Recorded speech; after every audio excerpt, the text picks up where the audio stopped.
Good morning, everyone, and welcome to A Direction Home, What Will It Take to Solve Homelessness During COVID-19?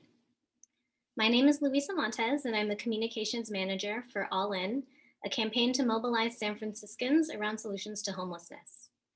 I joined the team about a few months ago and have officially worked in homelessness and social services for about 5 years, but my knowledge of the issue really started much earlier. In fact, growing up in the Bay Area like I did teaches you about homelessness pretty quickly. My childhood memories of coming to San Francisco for school field trips or visiting family in the Richmond district often involved seeing people living on our streets. And really, this early exposure sparked an interest in the issue for me because of the individual stories and the humanity of each person's experience.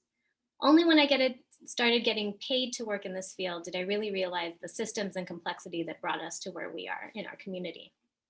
So that's why I'm really excited to have this conversation with you all today. And I'm so grateful that you joined us. We hope that we can add some meaningful context to what you're seeing on our streets and have a great panel of experts to peel back the layers for us and answer our questions.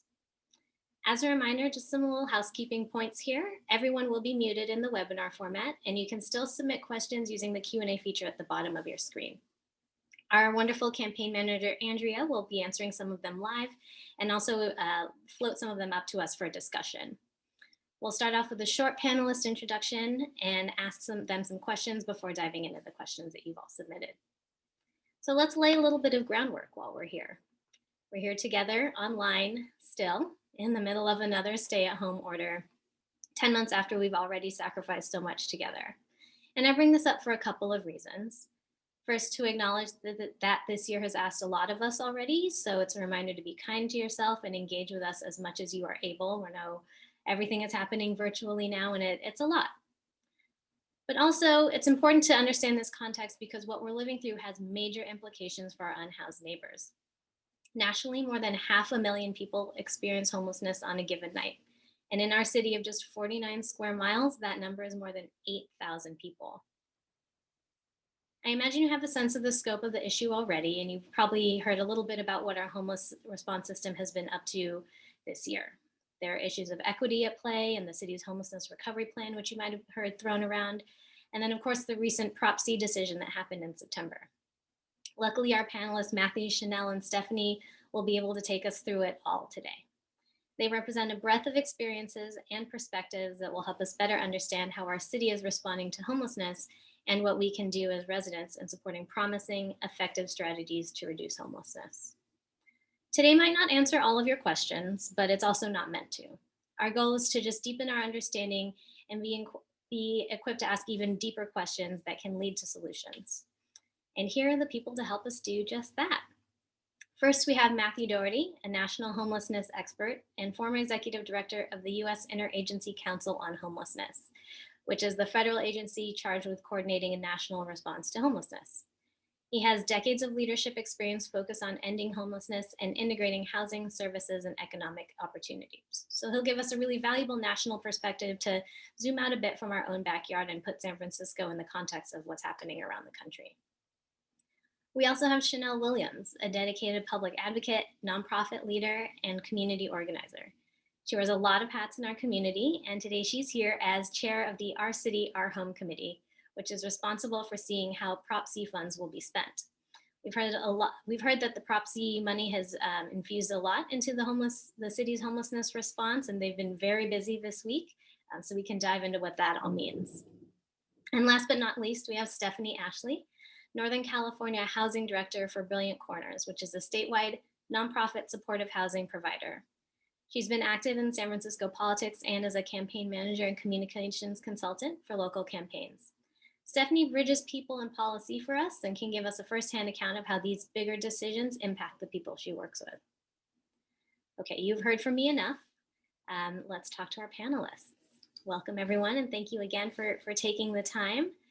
There have been some new developments coming from the city this week, particularly in the past couple of days. Shanell, we'll start with you. We're hearing about Prop C and the Our City, Our Home Committee. Can you tell us a little bit about what the committee's role is and then what happened on Tuesday and Wednesday? Absolutely, thank you. And I just want to say good morning to those of us who are on the Pacific Coast and good afternoon to those on the East Coast. So the Prop C, or the Our City, Our Home Oversight Committee, provides community oversight over these funds. And San Francisco has an amazing opportunity, unlike any other city in the country, to really move the needle on homelessness. So the Prop C Oversight Committee, we make funding recommendations to the Board of Supervisors and the mayor, and we have about $700 million that has built up in a reserve, and we expect to get about $300 million in revenue annually to really address homelessness and mental health issues in San Francisco. On Tuesday, our body met and approved a number of recommendations to send to the Board of Supervisors. And really, our oversight committee is charged with, like I said, moving the needle on homelessness and having a laser focus on ensuring a major reduction in homelessness.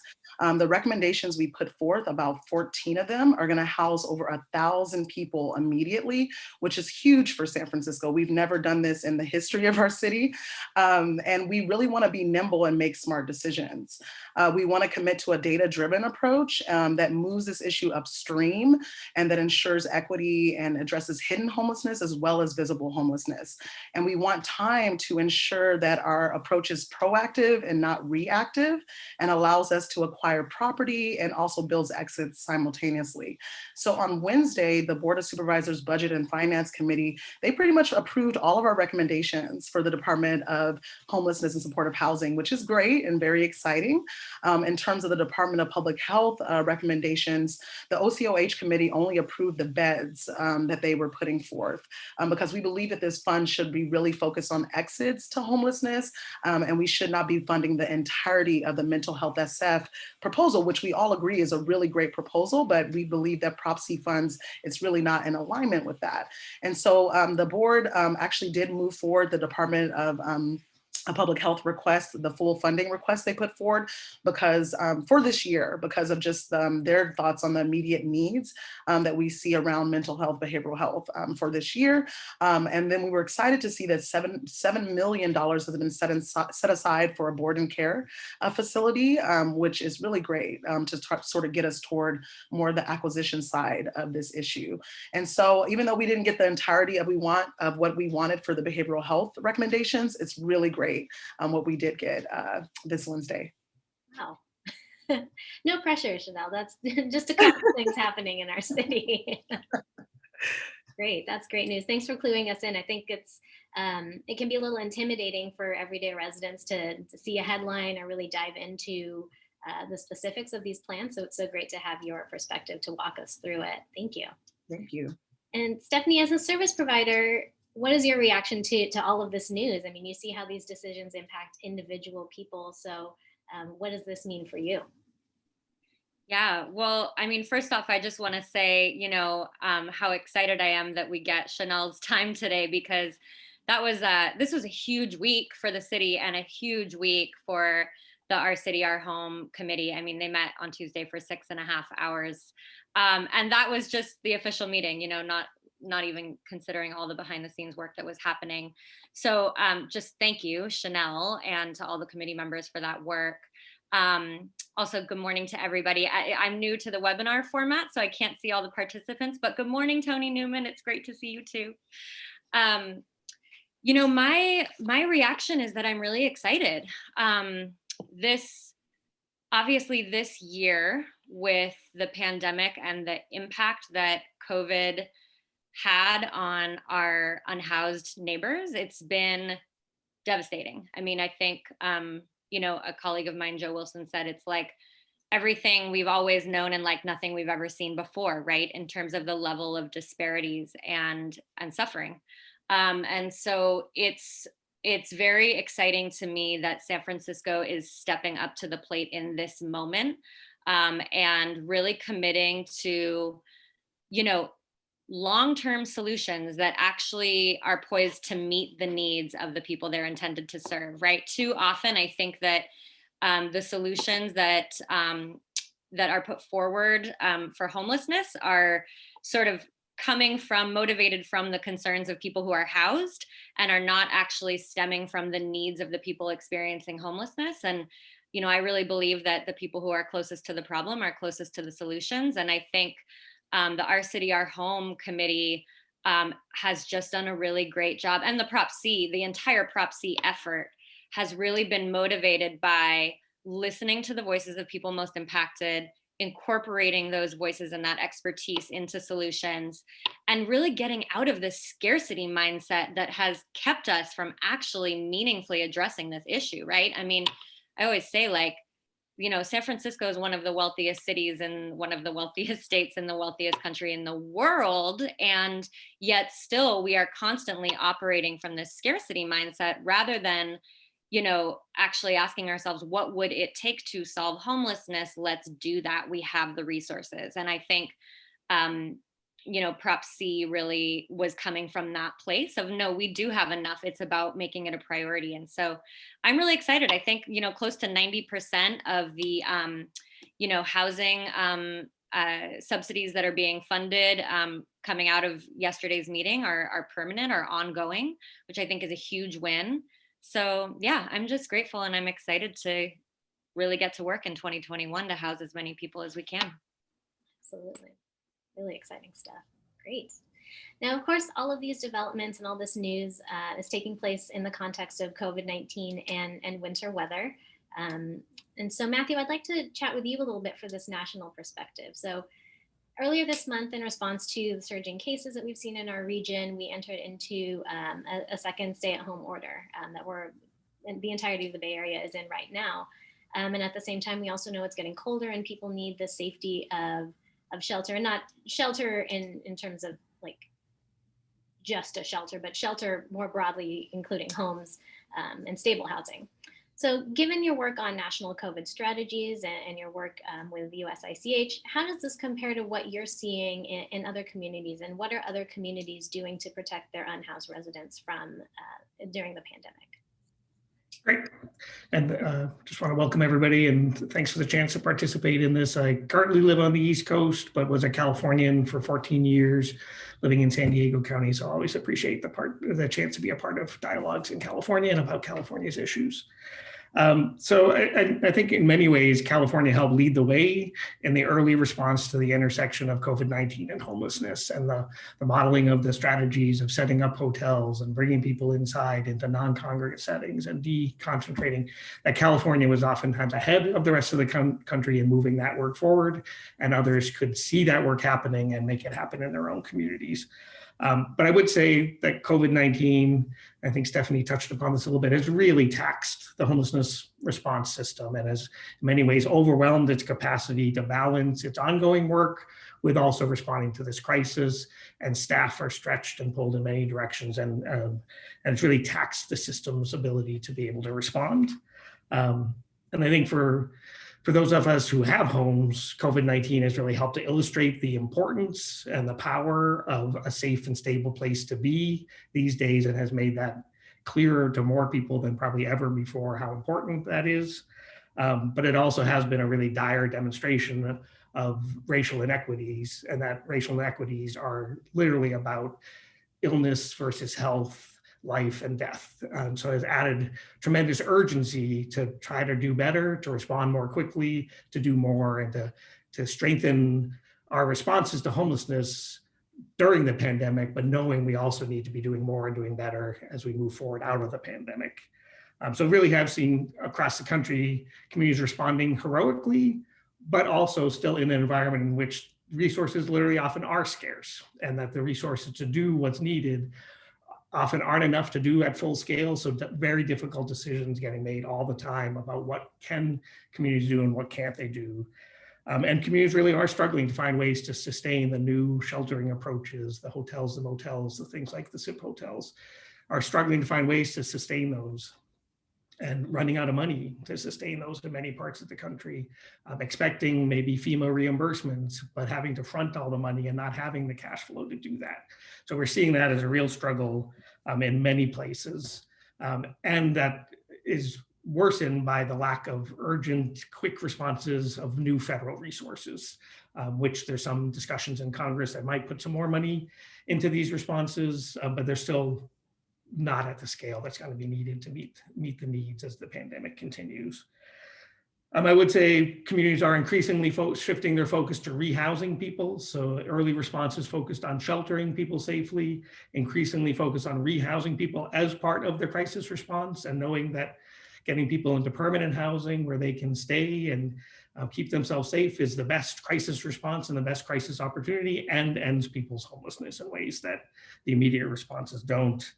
And we're starting to see some communities be able to take the lessons of what they've learned about these new approaches to sheltering, the benefits that they're seeing that extend beyond just COVID-19 protection to better outcomes, better quality of life for folks, people really experiencing those opportunities differently, and trying to think about what does that mean for sheltering in their communities moving forward and rehousing strategies moving forward. But I would say that's a little bit difficult work in the midst of the crisis and with the pandemic being worse than it has been since the beginning right now, that people are still very much in crisis mode. But I think that's part of what's so exciting about the Our City, Our Home funds is that San Francisco has the opportunity to also think about the future while still also making sure we're responding thoroughly to the crisis. That's great. Thanks, Matthew. You gave us a lot to chew on there, and definitely some great seeding for Shanell and Stephany. One thing that you said that really stuck out to me was how people are now moving from shelter to as a response to crisis, and now more to rehousing. So Stephany, as a service provider, and particularly with your work at Brilliant Corners, how does that fit into some of the work that you're doing, and how are you seeing that overlap? Yeah, well, Matthew, I think that was a great answer.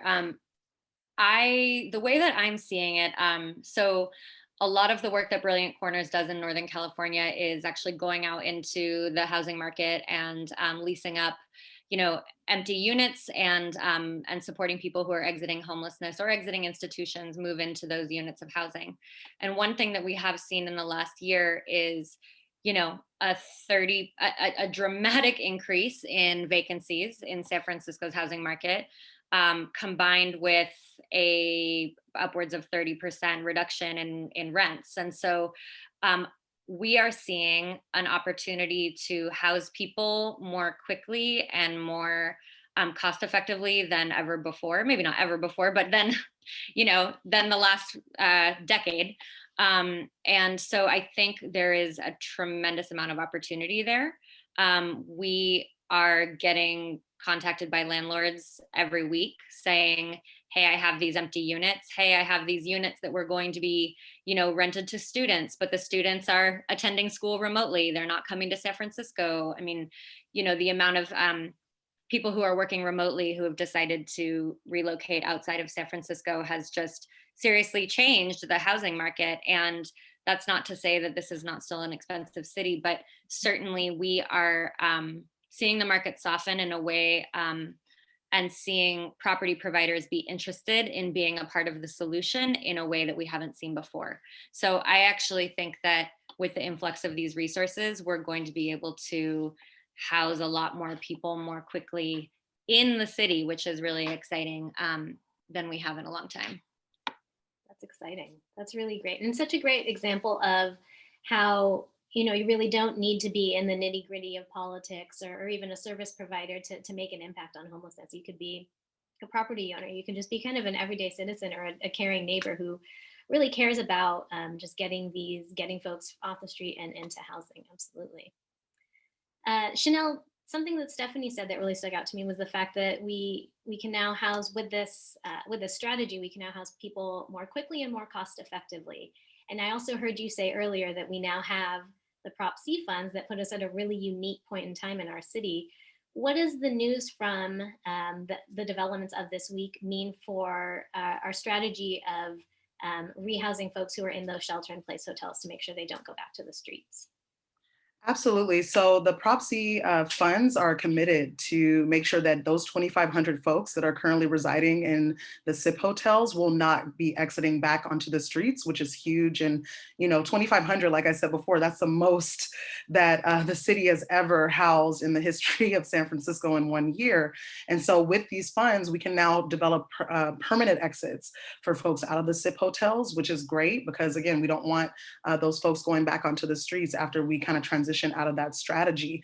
And I think Stephany hit it right on the head that we have this great opportunity with our flex pool subsidies and also looking at acquisitions of properties right now where the market is in San Francisco to really have a huge impact. I mean, we could be buying buildings that will support folks with severe mental health issues and also substance use disorder issues, which, you know, at other points in the city that was unheard of in terms of where we were in our market.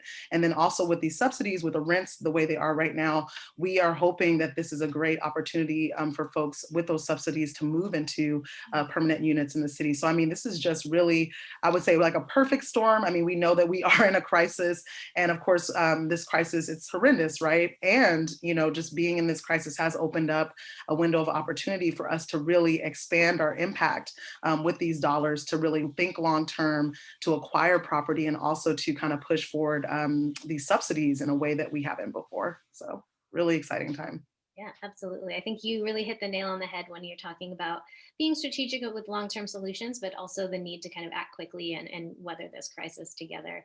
And it really highlights the need for urgency in implementing solutions quickly, because we don't have, you know, time to waste when we're talking about lives here, lives of individuals.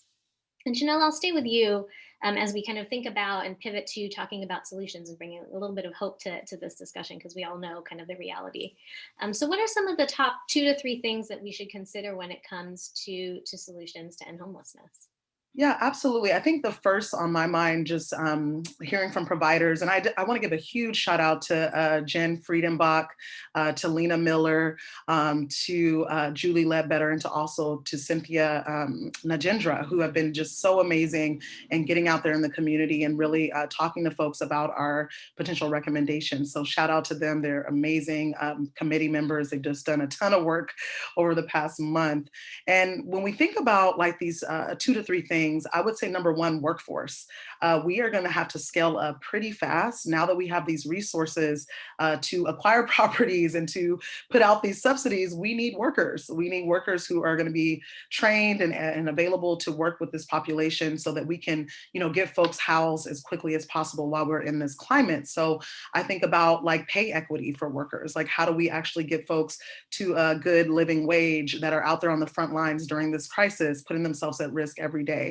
I know that's something that we all agree on. We just want to figure out how to get there. So pay equity would definitely be one, but then also just getting folks to through the hiring process, hiring folks that can do this work. I mean, we know that bureaucracy that exists in the city and county, and we want to remove those barriers to get folks to staff up as quickly as possible and to increase capacity with the Department of Housing and Homelessness and Supportive Housing as quickly as possible.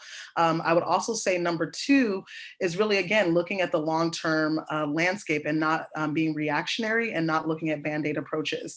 I mean, we know there's a crisis on our streets. We see it every day, unlike we've ever seen in San Francisco, but we have to think about the long term. We have to think about how do we invest in long-term care facilities, permanent supportive housing. It's not just about the shelter strategies, those short-term strategies. So I think that's like the key thing for our committee is like, we want to make sure that we're actually not we're not feeding into this revolving door of homelessness where we have folks housed for a little bit of time, but then they go right back out to the streets. So how do we actually increase those permanent supportive housing opportunities?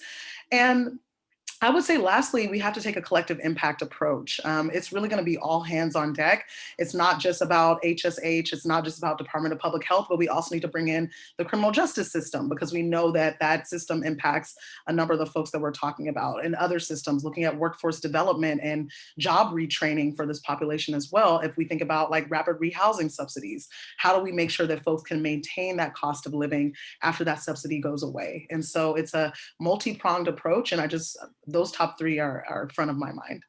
Absolutely. Thanks, Shanell.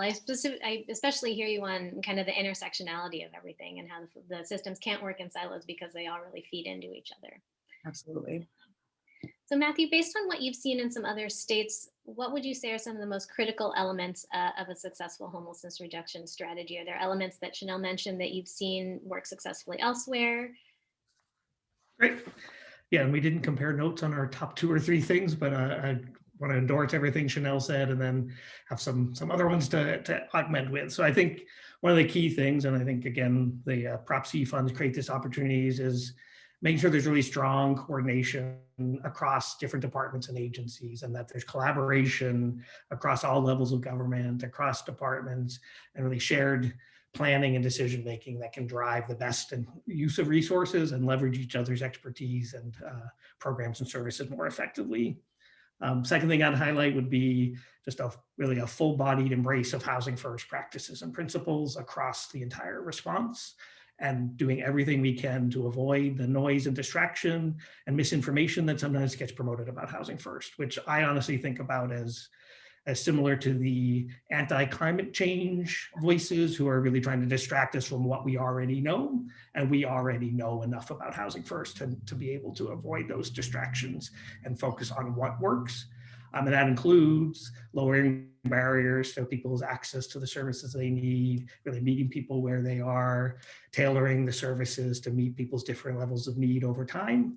And thirdly, I would just say like the relentless focus on housing outcomes, and that everything that we do across the system needs to be a piece of creating pathways for people to exit permanent housing, but finding that right balance, that some of those solutions take a while to knit together and people are in crisis and impacted tonight. So finding that right balance of crisis response with permanent housing, building the supply and the resources we all need, but also doing everything we can to be as creative as we can within what we currently have to create as many exits as we can.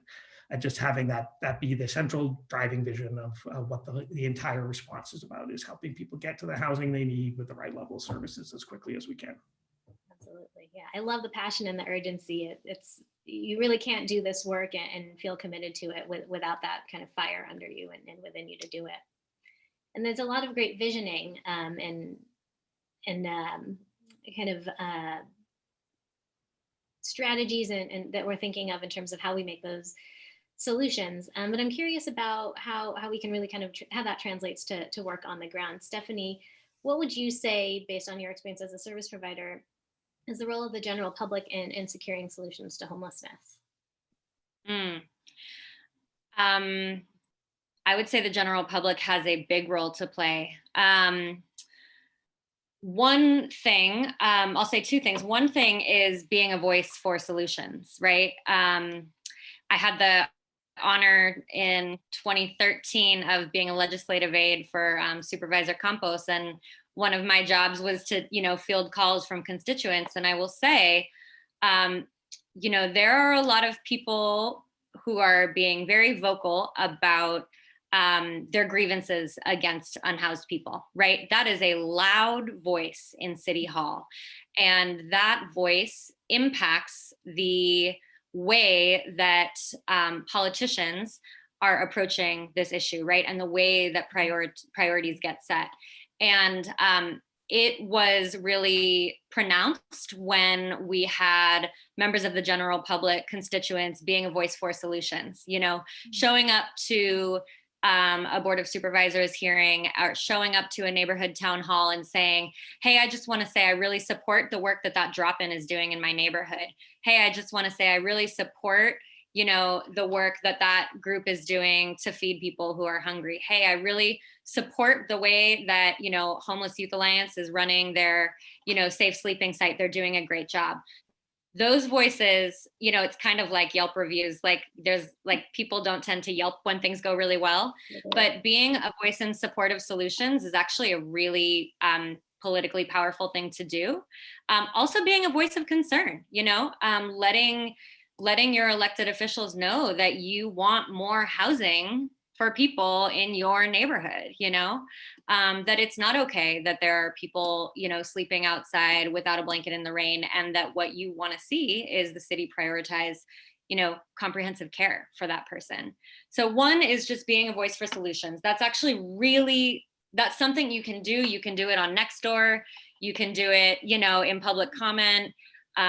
It's more important than you might realize. And the other thing, not to sound like Mr. Rogers, I mean, who cares? Who doesn't want to sound like Mr. Rogers? But being a good neighbor is also a much bigger deal than you might think. Homelessness response systems are interesting because on the one hand, it is a very massive, very large scale thing that we're trying to do, right? To house thousands and thousands of people. On the other hand, it's also like the general public is a part of the homelessness response system, right? How we treat one another as a city is part of our homelessness response system. If we, as San Franciscans, walk by someone who we're not sure if they're okay, and we don't stop to check and ask them if they're okay, that is part of the response system, right? If we as a city decide to, you know, get to know people by name, ask them how they're doing, check on someone, you know, to make sure they don't need, you know, an ambulance called for them. You know, there was someone in one of these town halls that was like, you know, I just always try to like ask someone if they want a pastry when I'm passing them when I'm going into a coffee shop. You know, like those acts are actually very contagious. And when neighbors start to see people treating each other that way in a neighborly way, it actually really does spread, and it really does change the tone and the tenor of the conversation pretty dramatically. So I would say like try to be a good neighbor to people who are unhoused, you know.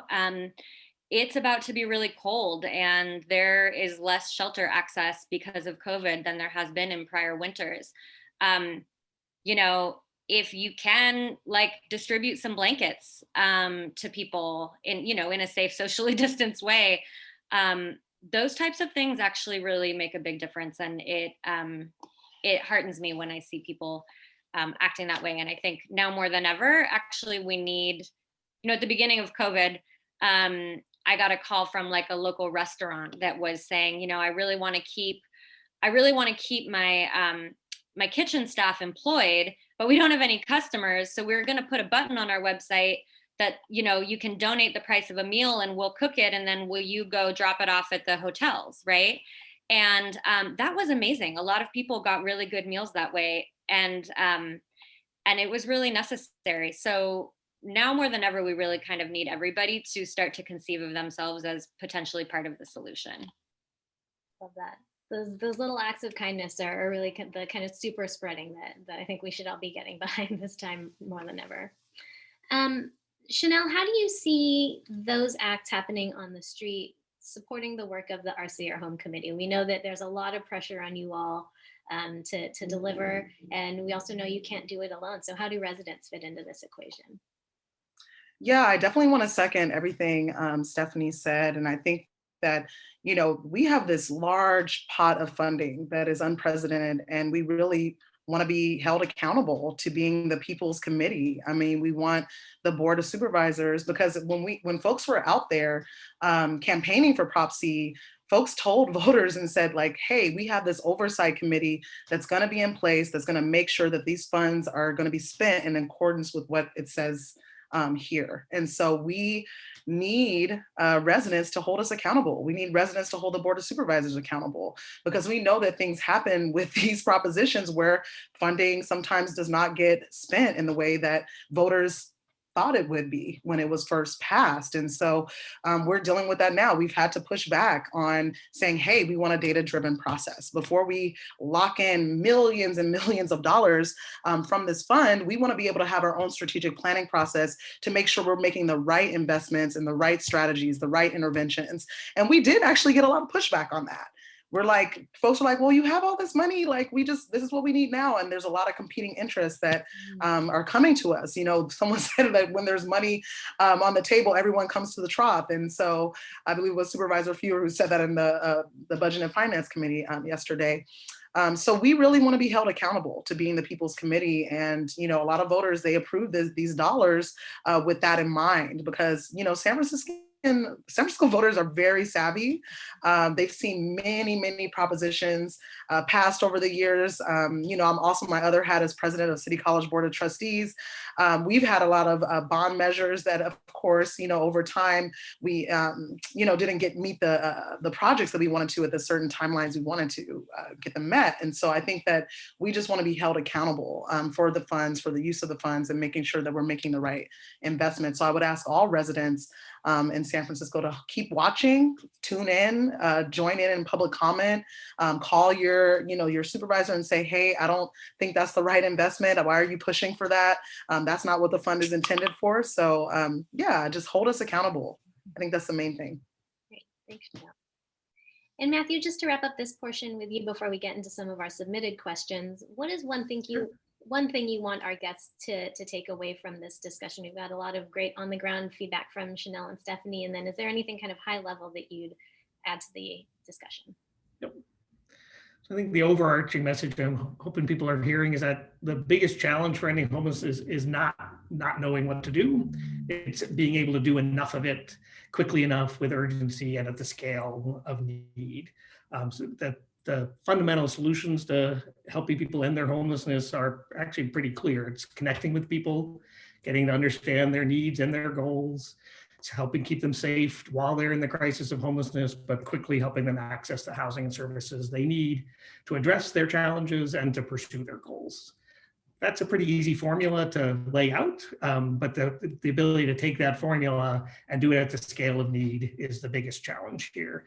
So I absolutely want to echo Stephany's messaging about being voices in support of what needs to happen and voices in support of things happening in your neighborhood, on your block.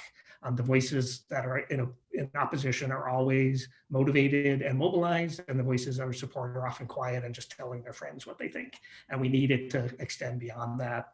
And then I do think that there's still the ability to take resources, and as Shanell was talking about, the capacity challenges, that requires really coordinated efforts and thoughtful planning. But this great opportunity of the Prop C funds to think through some of those challenges and to start to scale up the relatively simple formula of what works, but get it much closer to the scale of need in San Francisco. Amazing. Thank you so much for that really great introduction to your work and your expertise. We're really grateful to have all three of your brains here, and we'll just squeeze a little bit more out of you if we can to answer some of the submitted questions that we've gotten from our audience.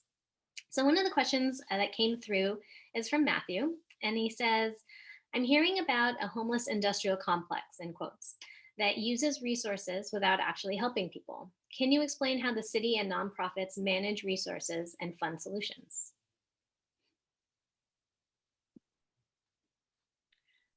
I don't know, I just preemptively took myself off mute before I really decided if I wanted to answer it, but now I guess I will try.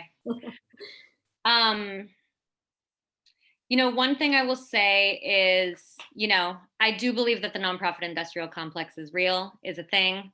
I think that those of us who, are fortunate enough to, get paid to be a part of solving this issue have a moral obligation to ultimately want to put ourselves out of work, right? Like, I imagine a world, I'm one of the people who is totally comfortable saying, I think we can end homelessness. I just fundamentally believe that any, problem that was created by people can be solved by people. Like Matthew said, the solution to homelessness is maybe not easy, but it is relatively simple. Providers have been saying it for decades. It's housing, affordable housing with the support services people need to stay housed. And so I think that, what we really need to do as people in that system is have sort of that North Star be ending homelessness and putting ourselves out of jobs. And I think in order to avoid, the homelessness industrial complex, we need to not get too comfortable with the status quo. And we need to be sure that we're not like starting to reconcile things that we shouldn't be reconciling, right? I quote Joe Wilson again. So I would also say on the flip side of that I have seen a level of scrutiny against the provider community and against nonprofit providers that you certainly do not see in the for-profit sector. And so I would also say that there's a fair amount that we could do to actually bestow a little bit more trust and faith in nonprofit service providers, because I actually don't think that most of the people who are out every day, trying to provide direct services are in it because they're trying to get rich. And so I think there is also a sort of a disproportionate level of scrutiny that is put on nonprofit service providers that we don't see in the for-profit sector. So both and. I can chime in a little bit too. I've been in the nonprofit field for 20 years. I agree with Stephany in terms of like giving our providers what they need to be successful. I think oftentimes nonprofit workers are having to take on like these huge problems with very limited resources. And I think we have to be real about what is it going to take in terms of resources to get us where we want to go, because oftentimes you see the burnout amongst our staff that are on the front lines. They're trying to do their best to meet the need, and oftentimes even coming out of their pockets because of the lack of resource, and spending their weekends, their evenings responding to folks who are out there in crisis. And so I feel that now with Prop C, we have those resources. If we can be strategic about how we make investments and actually commit to a real process that's looking at these interventions and looking at the strategies that we've employed in a way that gets us there, it's going to be super helpful for the future and making sure that we do put ourselves out of a job at the end of the day. Absolutely. Thank you. Kind of following that trend, a little bit of the workforce side of the discussion, we have a question from RJ that came in and asks, are there national data-informed supportive housing case management intervention standards that are proven to support people in healing from trauma after years on the street? So I can talk a little bit about that. I think there definitely are some models and fidelity systems that can strengthen, especially if we're talking in the context of permanent supportive housing. Specifically, the Substance Abuse and Mental Health Services Administration put out an evidence-based toolkit around supportive housing, and which demonstrates that supportive housing actually is an evidence-based intervention, and put together a model of fidelity to strong practices to achieve the strongest outcomes. That toolkit has been around for many years now. It probably needs some refinement to think about in the current context, but can serve as the basis for creating some standards and expectations for programs. In one of my prior roles, I was with the Corporation for Supportive Housing for many years, and we worked on standards of quality for permanent supportive housing, and CSH has been updating, refining those over the years. Those are a great starting place for really thinking through what essentially needs to be in place. There are strong evidence-based practices around responding to trauma and trauma-informed care, and there's tools and resources related to that. The National Alliance to End Homelessness has created standards of practice for rapid rehousing programs. So while there's not one national model and one national system for enforcing adherence to strong practices, there are a lot of great tools and resources that can be used locally to create, either at the program level or at the system level, some expectations, and to continue to strengthen the quality of programs and their ability to work with folks who have experienced trauma and other complex needs. That makes a lot of sense. Stephany, being on the ground, how do you see those things kind of translate to the day-to-day work with your staff? Those things being like best practices around kind of the theoretical into practice. Mm-hmm. Yeah, supporting people around trauma. And I mean, one thing is, we try at Brilliant Corners to do, to get outside evaluation. Tipping Point has actually supported us in having outside third-party evaluation on some of our major programs. And so, in addition to sort of following best practices like the ones Matthew described, we also try to solicit input from people who have gone through our programs and get feedback about what could be done better. And the trauma piece is absolutely real. And, I think part of it is like not just supporting people and getting into housing, but also being available for them after they're in housing, as, they're starting to process trauma in different ways. And so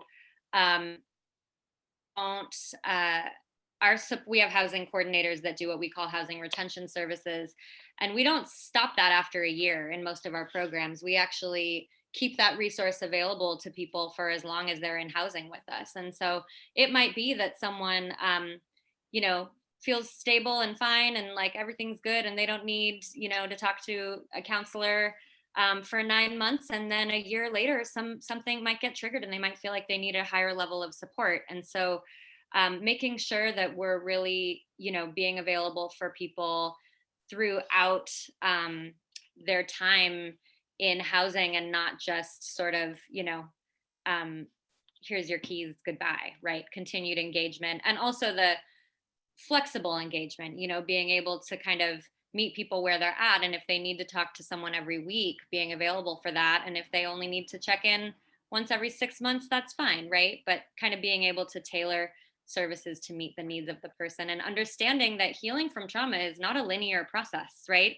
There's no one size fits all model for healing from trauma. 10 years might go by and suddenly your trauma might be more activated and more present in your life. And that might be the moment when you need support, even if maybe you didn't feel like you needed it right afterwards. So yeah, just recognizing that fluidity. Definitely. That's a really great example of the importance of, and it's why it's so critical to have folks who are living the experience take part in the solutions, because you really need that responsiveness to drive kind of those strategies and practices. Absolutely. I'm seeing another question here, and I think, Shanell, this might be a good one for you. It's asking, just came through our Q&A right now, how much are direct cash transfers, which reduce the need to build a workforce, put more cash in the hands of those affected, and provide autonomy over using how to best use the money for those directly affected, going to be part of the solution? So our direct cash transfers part of the conversation within our city, our home. Well, we're looking at about $15,000 per person in the flex pool subsidies. So there's flexibility in what type of housing strategy that folks want to pursue. I know that there was at first disagreement with the Department of Homelessness and Supportive Housing around whether we do rapid rehousing subsidies or do the flex pool. And what we have heard loud and clear from the community is that we want options for a number of these populations, whether that be the TAPE population, the transitional age youth, families, which also includes pregnant persons. Folks want different options to be able to really maximize that opportunity. And we've increased the subsidy. It was at $7,500 before to now $15,000. And so folks will have that subsidy, can stretch it out much further, and it's really flexible for use. So I wouldn't classify it as a direct cash transfer, but it's a flexible subsidy that gives folks a number of housing options. That's great. And I think, Stephany, that speaks to the program you were talking about, where you're taking that private market housing and getting folks into those units more quickly than waiting for kind of like a building, a new building in the typical time. Yeah. Great. A couple other questions, just as we start to kind of wind down here. Why do you all think solutions can take so long to implement? I think this is kind of the elephant in the room. We've been waiting for a while. So what are some of the hangups that you're seeing? Hangups per se. I can go first on that, but welcome other people's thoughts, especially with the local perspective. But I think oftentimes it is just that the resources are so complex and come from so many different sources, from different levels of government, different timeframes, that it becomes very hard to knit all that together. And oftentimes the responsibility for knitting it together falls on the nonprofit providers rather than the community and the system knitting together the resources and creating easy access to allow resources to turn into programs, to turn into services to assist people as quickly as possible. And some of that isn't within necessarily the full control of any one level of government either. So there's always this mix of resources that make things complex. And then I think the lack of community will and support, and we've touched upon that several times, but programs, new housing developments, new supportive housing often gets held up because of community opposition, often incurs extra costs because of the slowness of getting approvals, and some of that has to do with community and political will, and that we collectively, we make it harder to do what we need to be doing, and that slows things down and makes them more expensive. Absolutely. That's what All In is all about, or I guess countering that, what you're talking about. Yeah. I would just add to that, and I totally agree with Matthew in terms of the complexity of funding these housing strategies and having to piece it together. And also, I love what Stephany said earlier about those that are closest to the problem are closest to the solution. And oftentimes, we're not bringing those folks to the table when we're designing these policies, when we're designing these interventions. And someone that's highly engaged in a community-based participatory research with UCSF, I've seen the magic of bringing those with lived experience to the table to help us figure out how do we get there with these complex problems. And so I would really love to, I really want to lift up the fact that we need folks with lived experience to be working with us, not just in the beginning, not just when we've already formulated everything that we're going to do, but really throughout the process, you know, really being part of the entire process for developing and implementing the solutions that we know can be effective. Yeah, I just want to ditto both of those things.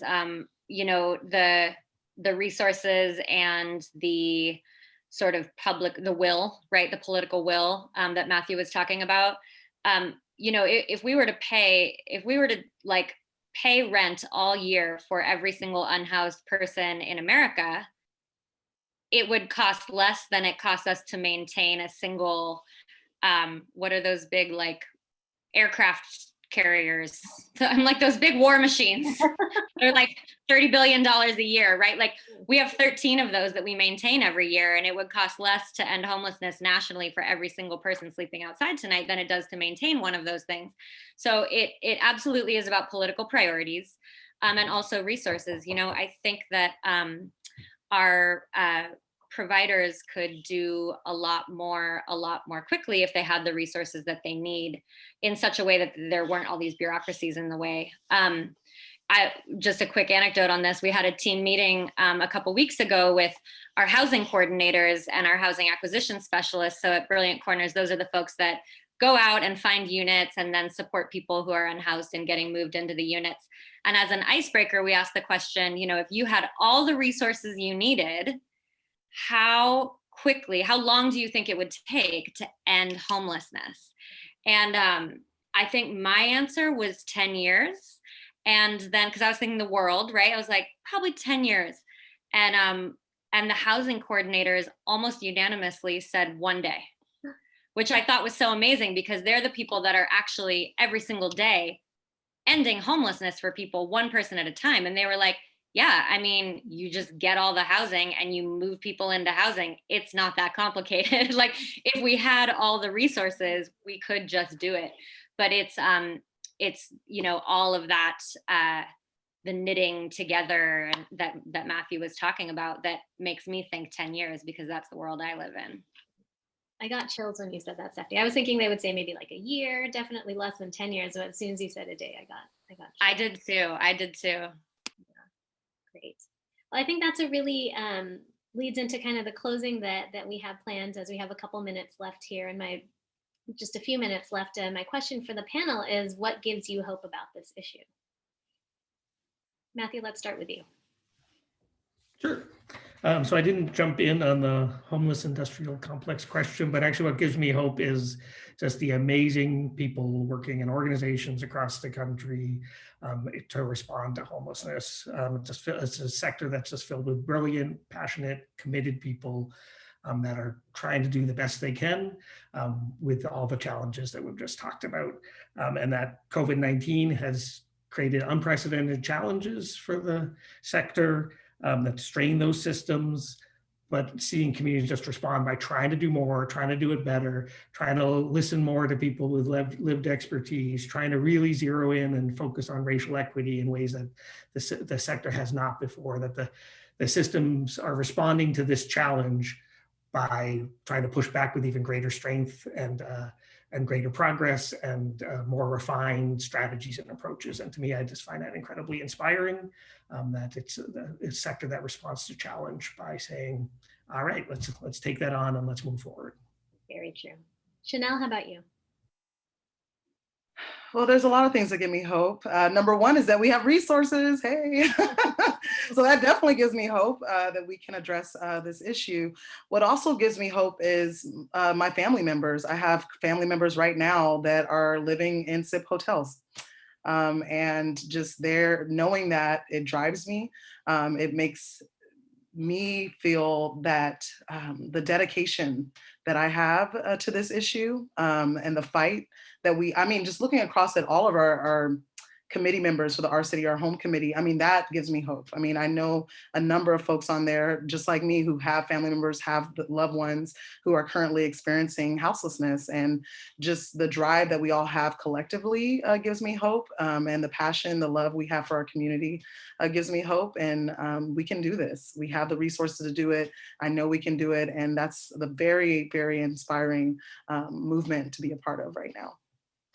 Thank you for sharing that, Shanell. That's really powerful. Stephany? Yeah, same. I think for me, you know, it's definitely our team. It's our frontline staff that are ending homelessness every day, one person at a time. That every time somebody, you know, gets to move into their own apartment, I feel like, oh, we can do this. You know, we got to keep doing it. We can do this. And then also, you know, the acts of, I mean, I don't even want to say heroism, because it is stuff that we can all do, but the way that you know, people experiencing homelessness have stepped up and taken care of one another through this pandemic, the way that, you know, people who, you know, like the restaurant example, the way that neighbors have pitched in, the way that people whose job it is not have stepped in and really decided to come together and try to take care of one another, gives me hope every day. Absolutely. And I'll echo that, Stephany. I'll say that what gives me hope is the fact that we've had just about 80 to 90 folks stay with us on this webinar this morning. Really grateful to all of you for taking the time out of your day. We know that virtual events are not in short supply, so we're really honored that you decided to attend ours. And of course, a big thank you to our panelists for sharing your expertise and perspectives with us today. Our efforts to end homelessness in San Francisco really rely on people like you, all of us here today, to ask the right questions and call for the right solutions at the right time. So in this last minute that we have here, we are coming up on a new year. So I hope you'll join me in making a resolution to be all in. Commit to stay involved in our campaign, sharing our social media posts, visiting sfallin.org, and sharing this information with your networks to make sure that everyone knows that ending homelessness is absolutely within our reach, and we are well equipped and we have the right moment to do it in San Francisco. Thank you so much, everyone. Thank you all. Have a great day. Thank you, everyone. Thank you.